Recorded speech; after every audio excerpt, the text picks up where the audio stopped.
Здравейте, започва Доктор Време, синоптикът на вашето здраве. Аз съм доктор Ангелова и съм в приятната компания на колегата Щерев. Здравейте и от мен, диагностикът на вашето време. Радвам се, че отново сме заедно в ефира на БНТ1. Днес предаването ще обърне внимание на една много важна тема – гръбначната хирургия и неврорехабилитацията след нея.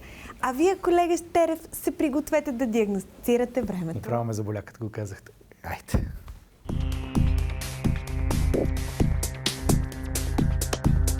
От момента на първата четвърт до пълнолунието минават 7 денонощия, а от новолунието 14. Осветената повърхност на Луната расте с всеки изминал ден, докато настъпи новолуние.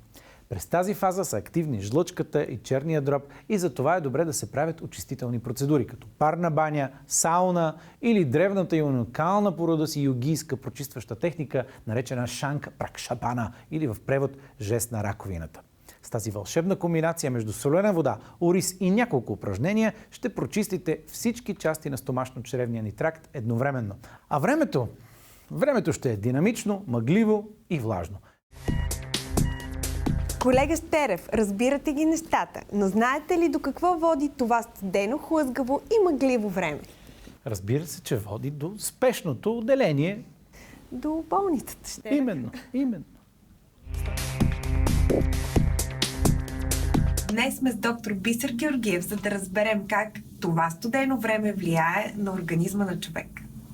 Студеното време влияе доста негативно върху здравето на хората, като най-сериозно се отразява студа върху кръвоносните съдове. Те се свиват, тъй като организма по този начин цели да компенсира загубата на топлина, която се наблюдава при студеното време. Защо това време е опасно за високото кръвно?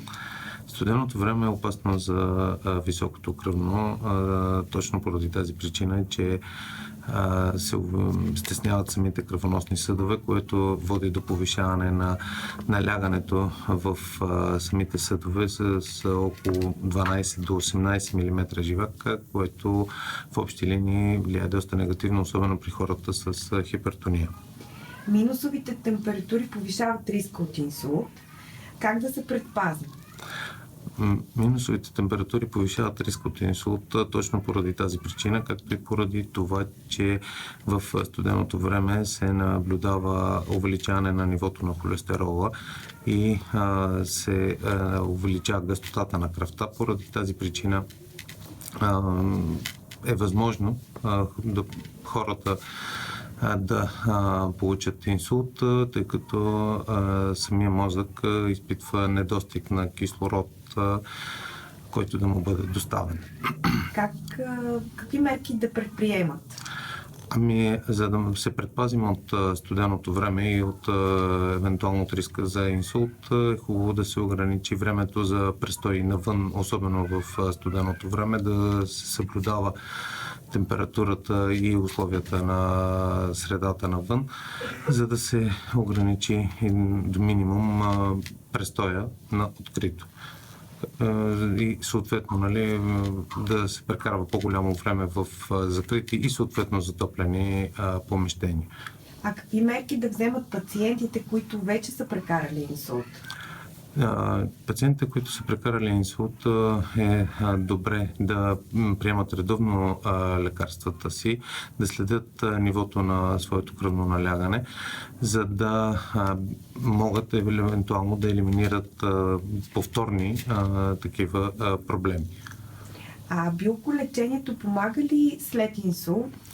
Естествено, има доста билки, които биха могли да помогнат, като това са голям набор от билки, които подобряват кръвообращението, тъй като намаляват нивото на холестерола, подобряват еластичността на самите съдове и голяма част от билките водят съответно и до разширяване на самите съдове, т.е.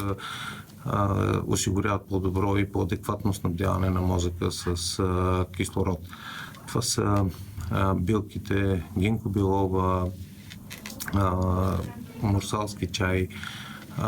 Чесънът също има доста добро отношение към тези проблеми. Зимата се яде по-мазно. Каква храна е подходящо да се яде при инсултно болно? Значи, желателно е да се ограничи приема на мазни храни. Добре е в менюто да присъстват плодове, зеленчуци, както и риба или морски дарове. Плодовете и зеленчуците трябва да бъдат широко застъпени. Рибата поне 3 пъти в седмицата. Добре е в менюто да присъстват и пълнозърнести храни. Сега аз ще отида да ви приготвя една рецепта с билки за високо кръвно налягане. Сега ще ви покажа една много лесна рецепта за понижаване на високото кръвно налягане. Необходимите съставки са 100 грама стафиди и 250 мл вода. Можете да я прилагате всеки ден. Слагате в тенджера 250 мл вода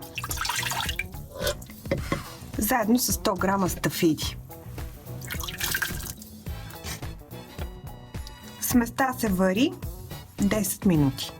Бъркайте сместа докато ври.